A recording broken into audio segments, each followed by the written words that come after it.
3 rules to pricing your products, whether you're drop shipping, you run an e-commerce store. We're gonna go over 3 absolute must-dos when you're thinking about the overall infrastructure of how to price your products. And these 3 rules of thumb are things that often people forget or don't even observe when they're getting into drop shipping and e-commerce and running Shopify businesses. And even experienced veterans don't often follow these rules of thumb that are so important in achieving long-term success, long-term profitability, and ultimately finding a real career and wealth and money and everything that comes with the beauty of having a successful online business. If you're not already subscribed to the channel, please consider subscribing. There is a bountiful wealth of information on this channel about how to level yourself up, whether it's financially with your business, as an entrepreneur, anything you'd need to know. All right, let's get into the 3 rules, and definitely stay for number 3. It's probably the most important, but that's why we're leaving it till the end. Number 1 on our list is one of the, well, they're all important, but it's pretty critical. It's making sure you price in redundancy. Now, redundancy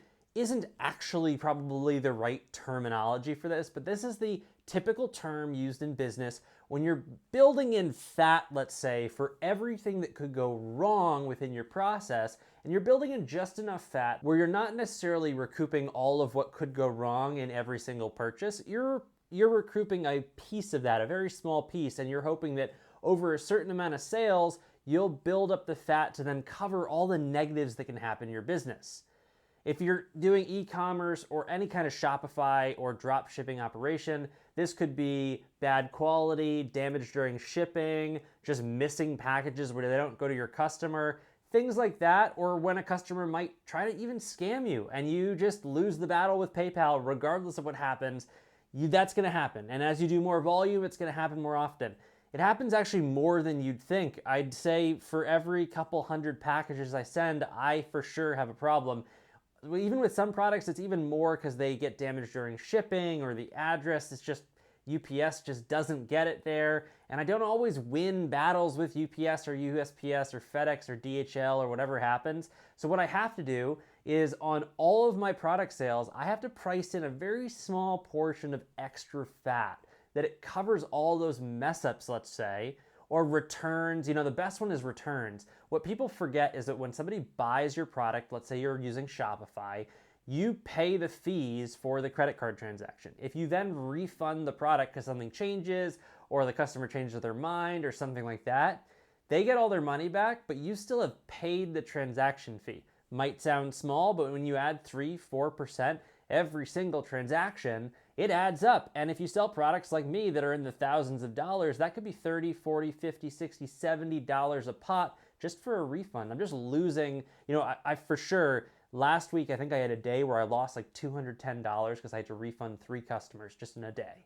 And that hurt. I mean, that's, in the grand scheme of things, that's a decent chunk of change. So what I do is I just have a dollar amount or a percentage amount that I increase in fat for products. If my products are over $50, I add $1, right? If it's under $50, I add 4%, and that's just at the get-go, increase my products. As long as I can remain competitive with those increases, that's what I do to build my fat. Sometimes it's a little bit more, like if I have a $1,000 product, I add, you know, $10, $15 as fat. More often than not, hopefully you outweigh your odds and that becomes just extra profit for you, but that fat is important in making sure your pricing structure works long term. Number 2 on our list is very quick, but it's something that everyone forgets to do. When you're pricing your product, the most important part about pricing it is checking the price every single month and making sure you are still the cheapest among your competition or your value is still better than all your competition. The big forget here is not just the fact that you do it the first time, it's that you constantly check. That's gonna be so critical in maintaining that growing snowball of your business. Number 3 is absolutely the most important and something that nobody talks about, and it's pricing in your time. Although when you build a business, your time should be considered basically free because you're building a business and you're hoping to win long term, but all the time you put up front is just to be part of the sweat equity in building your business and bringing it all together. What you need to do in the long term is make sure every time that you sell a product, you're paying for your time to execute whatever needs to get done. But the reality is here that you need to make sure that when you have a sale, the time it takes you to fulfill it, so if you're drop shipping, actually working on the automation between the customer paying and it getting shipped to them, Or if you run your own e-commerce business, the time it takes to pack it or do whatever it is, you need to make sure that for every single sale, it's worth your time in the action. Obviously, this isn't going to happen every single time, but if you look at 100 actions, right, 100, let's say, fulfilled orders, you want to make sure 70 or 80 of them pay for your time at eventually where you want to be in the next like year or two, right? Not when you think you're going to be a millionaire. That's all of our goals. But let's say like a year or two out, that's what your goal salary is. You need to make sure your time is paid for in the action of actually doing the service. Because if that's not true in the case in the back end, why are you starting the business? Because then your business isn't going to succeed. And what happens in a fallacy that we have in this business and this space in e-commerce is people try to go for these $1 million e-commerce stores, and that's great, but you could sell $1 million of product and not make more than $10,000. You'd be surprised. A lot of the gurus and people on YouTube, the reason they are on YouTube is because they run these very, very high sales grossing businesses. But the problem is they're not making any money off of it. So they're left with this business that's doing lots of volume and they're like, how do I actually profit off this? And then they become coaches because that's the best way to bring in money. And they can't do it with their businesses. And actually, it's kind of a failed business if that's the case. So don't get yourself into that book. It's better to run a smaller volume business that's growing over time, but you're actually able to pay yourself than running a $1 million, $2 million, $3 million business where you're paying yourself less than if you were running a $50,000, $100,000, $150,000 business. That might sound crazy, but it's actually not that different when you're doing large volume sales and you're selling products at that kind of volume.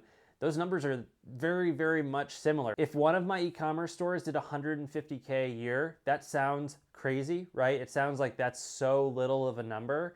My margins on one of my e-commerce store is so high, I'd take 50% of that just as profit. Obviously, I'm going to pay taxes and stuff, but I have an e-commerce store that's like basically centralized at a 50% profit margin. I can run that successfully with very little of my time at a very low volume because it still makes sense for me because I have such a high profit margin.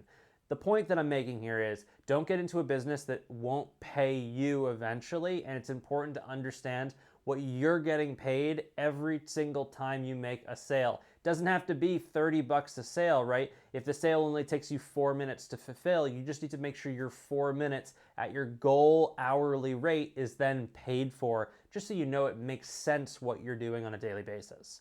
Hopefully you guys enjoyed the video and learned something. I'll see you guys in the next video.